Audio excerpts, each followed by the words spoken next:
Michelle Logan, Revelation 19, verse 11 through 21.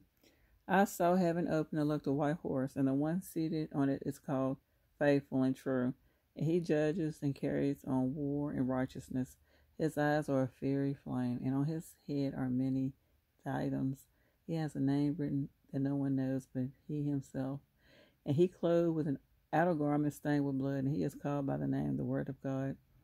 Also the armies in heaven were following him on white horses, and they were clothed in white, clean, fine linen. And out of his mouth protrudes a sharp, long sword with which to strike the nations, and he will shepherd them with a rod of iron.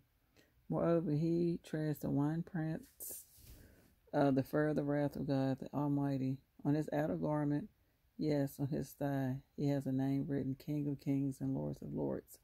I saw also an angel standing in the sun. He cried out with a loud voice and said to all the birds that fly in mid-heaven, come here, be gathered together to the great evening meal of God, so that you may eat the flesh of kings, and the flesh of military commanders, and the flesh of strong men, and the flesh of horses, and of those seated on them, and the flesh of all, of free men as well as of slaves, and of small ones and great.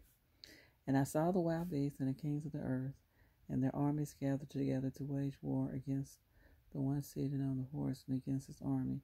And the wild beast was caught in along with his false prophets that performed in front of it the signs with which he misled those who received the mark of the wild beast and those who worship his image. While still alive, they both were hurled into fiery lake that burns with sulfur. But the rest were killed off with a long sword that proceeded out of the mouth of the one seated on the horse, and all the birds were filled with their flesh.